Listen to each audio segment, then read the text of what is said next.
Level 1. Internet Explorer, the grandfather of browsers. Launched in 1995, bundled directly into Windows, 1 billion people got a browser whether they asked for one or not. IE didn't win because it was better than Netscape. It won because it was impossible to avoid. The browser wars weren't about browsers. They were about who controlled the on-ramp to the internet. The EU fined Microsoft billions for it. At its peak, IE handled 95% of all web traffic. Some systems still run on it. Hospital networks, control panels that only render in IE mode. Running it as your actual browser today is like leaving your front door open and putting the key under the mat. For a specific legacy system, fine. As a daily driver, don't. Without it, none of what follows exists. What Microsoft built to replace it made the exact same mistake in a completely different way. Level 2. Microsoft Edge. Microsoft rebuilt their browser from scratch. Twice. The second time, they built it on their competitor's engine and quietly hoped you wouldn't notice. Edge launched in 2015 on Microsoft's own technology. By 2020, they'd abandoned it for Chromium, the same base as Chrome. An admission, their own engine couldn't keep up. Dressed in Microsoft clothing and called it new. The distribution logic never changed. Windows ships to 1 billion devices. Default browser means inherited audience. Updates have been known to silently restore Edge as your default after you changed it. Corporate anxiety in code. On its merits, Edge is solid.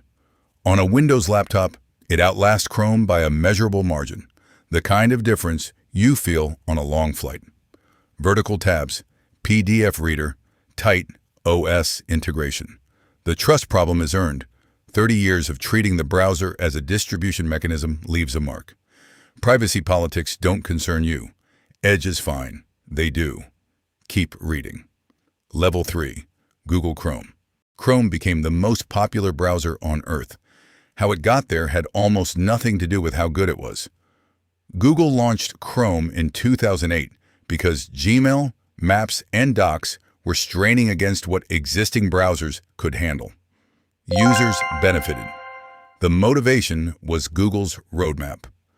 Before Chrome, Google was paying Mozilla billions to be Firefox's default search engine. Then they built their own browser and removed the middleman. Chrome isn't a browser company that also does search. It's a surveillance infrastructure that needed a front door. Every URL you type goes home. That's in their privacy documentation, not a conspiracy theory.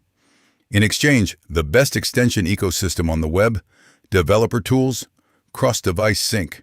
The cost is real. Chrome is a RAM furnace, and Google is killing the extension API that ad blockers depend on. Not because the replacement is better, but because ad blockers hurt ad revenue. That decision was never about you. Be honest about whether the ecosystem is worth that trade. Level 4. Firefox. Firefox was winning.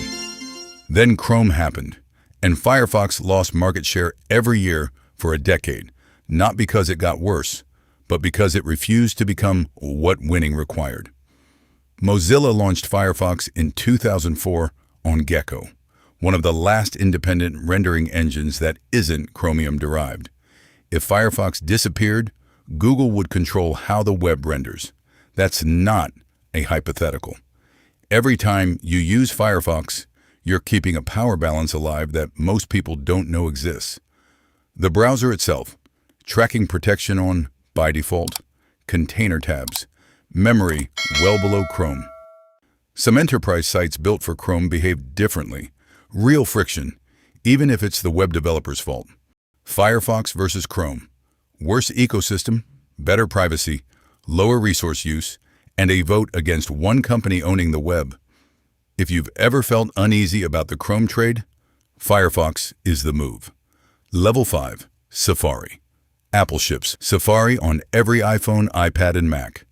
Every browser on iOS was required to run WebKit underneath. Chrome and Firefox on your iPhone were Safari wearing different clothes. For years, you had no real alternative. Developers call it the new IE, lagging behind standards, refusing AP as everyone else agreed to. They're not wrong, but they miss half the picture. The other half is more uncomfortable. Safari's job is to make Apple hardware feel indispensable without you noticing. Every Apple Pay prompt, every iCloud keychain fill, every handoff moment. Its slow rollout of web features isn't always technical debt. Progressive web apps threaten App Store revenue. When the EU forced Apple to allow competing engines, regulators called the compliance a grudging minimum. On its merits, better battery life on Mac, strong tracking prevention, ecosystem integration nothing else can match. The trade is a company whose incentives around the open web are mixed. That's not a rumor. That's the business model. At level 6, Brave. Every website you visit runs code you never agreed to. Analytics scripts, ad pixels, trackers firing before the page loads. Most browsers let it happen. Brave doesn't. It also tried to replace those ads with its own and pay you cryptocurrency. Inspired or deeply strange, depending on your patience.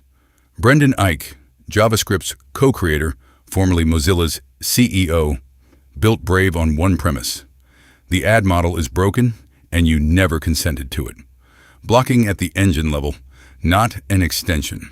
You've been paying a speed tax for surveillance you didn't agree to. Most browsers collect it silently. Brave stops paying it on your behalf. The crypto ad system works fine if you ignore it. The browser doesn't need it. The complication? Brave runs on Chromium. Better privacy for you personally, but it still feeds the monoculture. Firefox exists to resist. Personal choice and systemic choice point in different directions. Level 7. Tor. There are people whose lives depend on which browser they use. Tor wasn't built for convenience, it was built for survival. Tor routes traffic through volunteer relays across multiple countries, stripping identifying information at each hop. The site sees the exit node, not you, not your location, not your IP. The origin is strange. Tor was invented by the U.S. Navy to protect intelligence communications. The tool built for American intelligence became the tool protecting everyone authoritarian governments would rather silence. Every Tor browser looks identical. Same fonts, same canvas, same time zone, making fingerprinting impossible. The only browser that reaches .onion sites. The cost is speed. 3 relays add real latency. Streaming is impractical. Some sites block Tor exit nodes. Anonymity isn't invincibility. Logging into your real accounts undoes everything. The rest is always on you.